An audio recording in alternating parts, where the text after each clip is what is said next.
Right, more reaction on the Mike Cannon-Brookes attempts to take over AGL and what it means not just for your bills but our country's energy security. Let's bring in former Resources Minister, National Senator Matt Canavan, joining me now from the beautiful place, I'd love to be there now, Yeppoon in Queensland. Matt, talk to me about this issue. This is the billionaires wading in. It's all a politically motivated push. He wants to shut down things faster than they're already being shut down.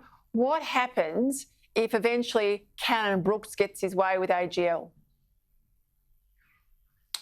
Well, the lights will go off, Peter. The lights will go off and your power bills will go up. That's what's going to happen here. And this shows the vulnerability of our electricity system, that we've allowed just a very few companies to control the commanding heights of our energy security, our energy affordability, and ultimately our strength as a manufacturing nation. I agree completely there with Dennis Shanahan about the situation in Europe, about it being primarily one about energy wars here now. And we don't want to get ourselves in the same situation as Europe, where we do not have enough energy to support ourselves, particularly given the abundant resources we have.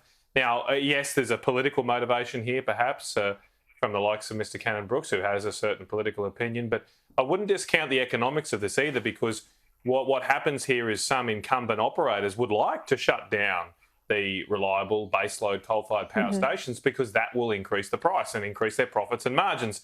Now, we just have to make sure here that our electricity system is run in the interests of our entire country, not just for the incumbent providers. I mean, think of the comparison. Would we allow someone to come and buy the Sydney Harbour Bridge and shut that down? Would we allow someone to buy a couple of airports and shut one of them down just so they have a monopoly on the other source? We wouldn't allow that. And electricity is just as important as roads and airports. They're infrastructure that supports everything in this country, and we need to make sure it stays open.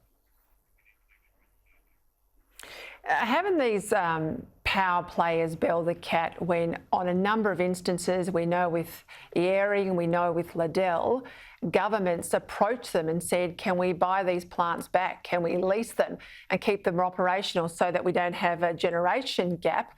And in every instance, they were declined.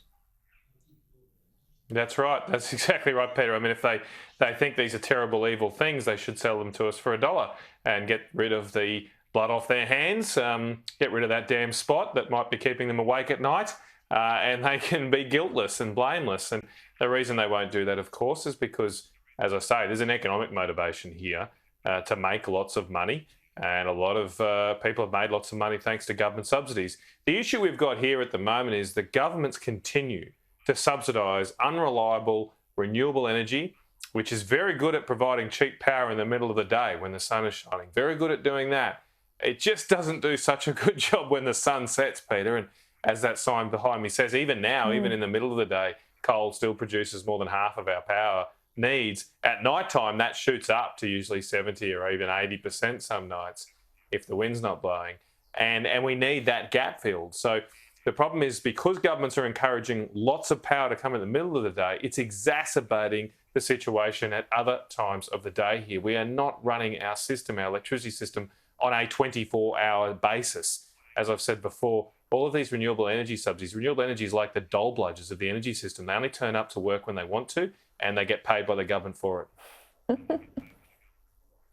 And of course, even though we've got sanctions with Beijing, or Beijing's got sanctions with us in relation to New South Wales coal, results out in the last day or so, India have increased their demand or consumption of our coal by 50%. We know it's strong in South Korea, Thailand, more than making up for the shortfall in Chinese consumption. They're not consuming our coal, but they're certainly consuming coal, China from elsewhere. The death of coal around the world, other than in Australia, greatly exaggerated, Matt. Well, that's right, and Europe too. Is that Europe shut down their coal-fired power stations, and we're apparently going down this path. I mean, look, could anyone look at Europe right now and say, yes, that's the energy system we want? Can I have what she's having? I mean, it's ridiculous. Why would we follow these morons down that path, which have completely destroyed their independence and sovereignty, and now become dependent on a dictatorial regime in Russia for their energy security? In the rest of the world, in our region, in Asia, there's just so much demand for coal. I mean, the prices we're seeing for coal at the moment, no one would have ever thought it possible at all. A little bit thanks to Vladimir Putin, because gas has become so more expensive. There's a desperate rush for coal. As someone said at an energy market desk the other week, They've never seen anything like it. They've never seen more demand and less supply for key commodities like coal, oil, gas, pretty much everything. They're out of everything, he said. And that's what's forcing this price up. So, yes, China's banned our coal, but all that's happened is we've found willing buyers elsewhere because our coal is very high quality and people want it to grow and develop their economies.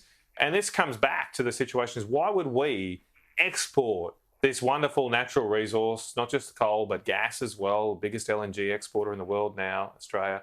Why would we export all this stuff for other countries to grow, develop, produce and create manufacturing jobs and deny it to ourselves, deny the use of it to ourselves? It is madness on stilts when we should be seeking to make more things in this country because as night follows day, Peter, if you shut down our coal-fired power stations and do not replace them with baseload, reliable power, we will shut down more manufacturing jobs with it as well.